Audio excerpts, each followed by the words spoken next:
Well,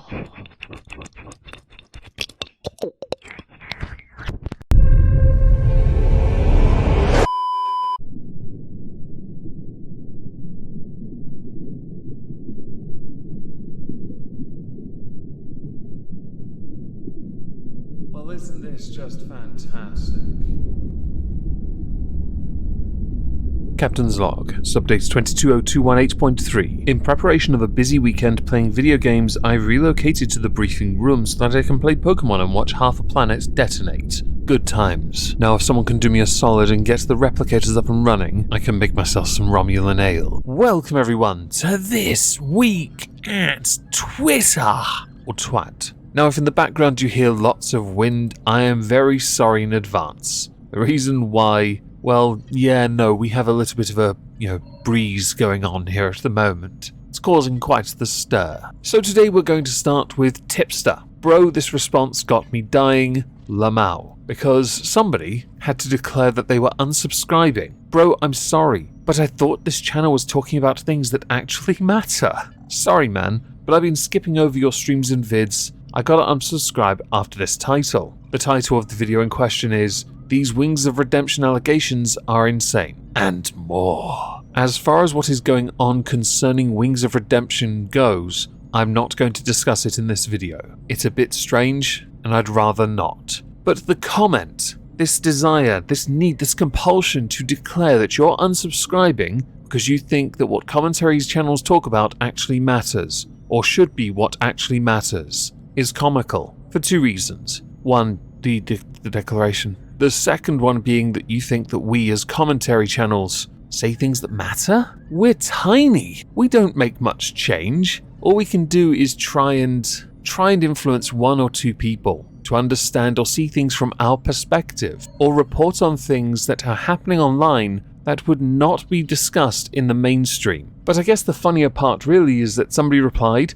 this isn't an airport, no need to announce your departure, and the fact that you actually, you commented again. Comments just said 22, now it's 18. I assume because you think some of the comments are being deleted. Now I would have to ask Tipster, but I don't believe he goes out of his way to delete comments, and therefore I don't think your grand point is as grand. But what it tells me is, you said you're unsubbing, yet you're still watching the content, and you're still just obsessive enough that you had to leave another comment after your declaration of departure. So while we're with Tipster, I would like to talk about another tweet of his where he is retweeting Justin Just Dead. But I'm going to read Justin's tweet first. I guess men like this set the bar for abuse pretty low, which is a retweet of Pizzle. Are you really trying to say women can't abuse men in 2022? When you trace the tweets all the way back to the start, it concerns discussion of Repzion's ex. Now, if anyone knows anything about her and what she did to Repzion, yeah,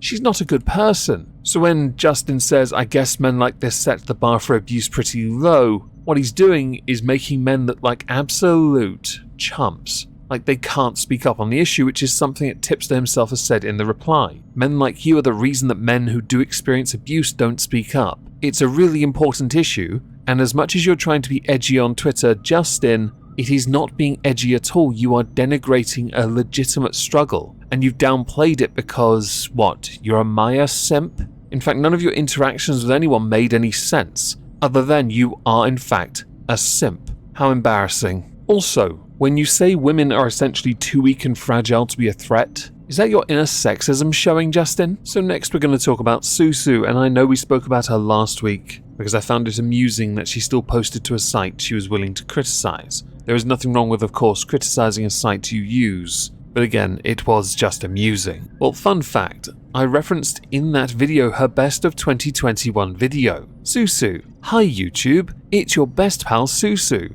So this video has yet again been restricted as 18+ and demonetized with no reason given. What is the problem this time? The video in question is the best of 2021 video that she made. Underneath though, at Team YouTube. This is always the reason for my demonetization and age restriction. I would like to know where any sex or nudity takes place in my above video. In the image it says we reviewed your content carefully. And have confirmed that it violates our sex and nudity policy. We know this is probably disappointing news, but it is our job to make sure that YouTube is a safe place for all. Fun fact, I have watched her 32-minute 38-second video. There is no nudity and no sex. There is attractive ladies in it, sure. And some of them have boobs. Oh my god, they've got boobies, they're ram. But in reality, there is no sex or nudity, just joking around, and that's about it really. It's quite funny. Team YouTube though have replied, "We're taking a look now, we'll keep you posted." At time of recording, I have not seen a reply that would indicate they have resolved this issue, but I did see another tweet from Susu. "I know it seems like YouTube is picking on me, but most content creators I know are having the same problem with everything being posted and being demonetized and flagged 18+, or their channels wrongfully terminated. YouTube doesn't have much competition, so we're all just doing our best." And that is quite right. There are many people who have been wrongfully demonetized as well, or are still wrongfully demonetized. It is a rather irritating side effect of being a creator on a site that has an absolute monopoly. There are alternative platforms, but they're nowhere near as big. The biggest one I know that I use is BitChute. Link to that in the pinned comment down below with a number of other things including the video sources. But I guess the real point here is, while it looks like YouTube are picking on Susu, they're really not. They're doing what they do to almost every creator that isn't a major news network or a music company, and they're restricting our ability to grow, and we are all quite small, I've said it already, so unless we're able to make a big enough impact or go viral in some manner and capitalize on that, the struggle will always be this. And if this is your job, like it is my job, it is a struggle that does directly impact how well we do monetarily, which is a stress I think many of us could do without. Yesterday I noticed that Cyborg was trending in the entertainment franchises area of Twitter. The reason why is because of the TV show Peacemaker, starring John Cena. I'm not doing that song seriously. In one of the episodes, Peacemaker is seen carrying someone away, like he's a hero, right? A very abrupt hero. As he's walking away, Superman, Wonder Woman, Aquaman, and the Flash appear before him. Now, Superman is silhouetted. We don't know who that actually was portraying him. The same with Wonder Woman. No doubt the budget could not account for those two, i.e. Henry Cavill and Gal Gadot. You had Jason Momoa and Ezra Miller, but there was no Batman, nor was there any Cyborg or Victor Stone, which has led to people accusing Gunn, the director, of being Joss Whedon 2.0 by trying to erase Cyborg's role, even though Batman wasn't there either, nor was Henry Cavill, although he was trending later because of this. And although I can't play the clip, watching Cena call Aquaman a fish fucker, and the Flash's response to it, was quite amusing. But someone did point out that while I think you can dislike James Gunn all you want for your own reason, let's not act as if Cyborg not being there isn't Warner Brothers doing, which is what I thought initially. After the actor spoke out on how he was treated by Joss Whedon when they did the original Justice League movie, yeah, I don't think Warner Brothers want to work with him. That's not to say he's in the wrong, by the way. In fact, I thought he was firmly in the right when I saw the Snyder Cut and realized his story was so much better, and they wasted so much of it. The same with The Flash, who was nothing more than a comical bit part, pushing a joke instead of turning back time. But also, let's not forget here, Batfleck was also not in this. So is it about erasing Cyborg? Or is it more likely about erasing actors they don't want to use anymore? So the actor that portrays Victor Stone is one, Ben Affleck for Batman another, and since Henry Cavill wasn't featured, you'd assume him too, possibly Gal Gadot, but I think that's more because they have plans for her within her own Wonder Woman franchise. If that's still even going on, the second movie was utter trash. Just for the sake of transparency, I have not seen Peacemaker, but I have seen this scene because it was doing its rounds on social media. It was quite a lengthy clip, so it gave us all the context we needed. I do find John Cena wearing a toilet bowl on his head quite funny. Mostly because the man sells the character to perfection, and prior to his involvement in The Suicide Squad, I had never heard of Peacemaker. So next, Pokimane. This face makes more money than you'll ever see in your life. Underneath is a makeup-free picture, I think, of Pokimane. I have no opinion of her without makeup. I assume it's a direct response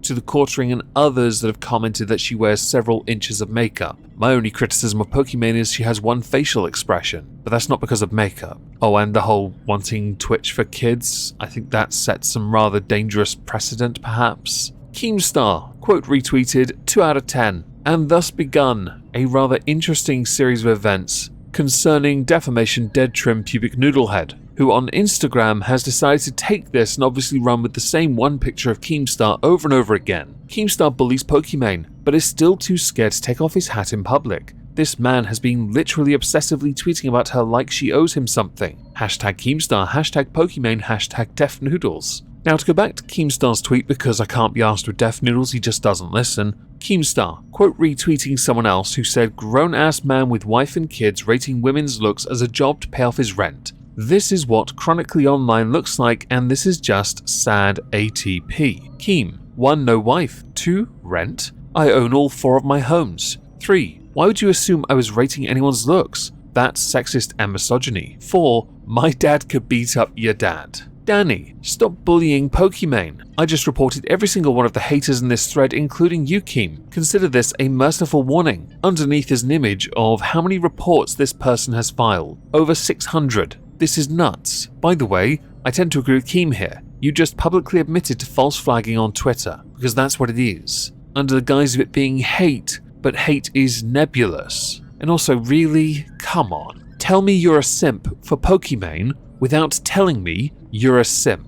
No, really, tell me, because that's what this looks like. Now to go back to Defamation Pubic Noodle Frame blah blah blah all the other names head. Drama alert, Defamation Noodles is having a hard time with reality. Give him a break, he's not well mentally. Def Noodles on Instagram. Keemstar has built a career on abusing the mental health of numerous creators, from calling Etika weak, to having a manic episode then exploiting him for views, to driving FouseyTube to thoughts of suicide, to pushing Bashiverse beyond mental collapse. All of that added to the fact Keemstar has often belittled numerous creators for struggling with depression shows that Keemstar has not changed, and is incapable of empathy, and will often try to use and abuse the mental health of creators to try to destroy them and their businesses. Beyond that, questioning the mental health of someone who is perfectly fine is an easy way to dismiss their criticism. By labeling someone who isn't crazy as crazy, Keemstar is inherently trying to discredit all of the criticism. It is an extremely slimy and bad faith tactic. I really hope Keemstar gains the courage to remove his hat before running his mouth about my mental health again, because at least I have the courage to show my head in public.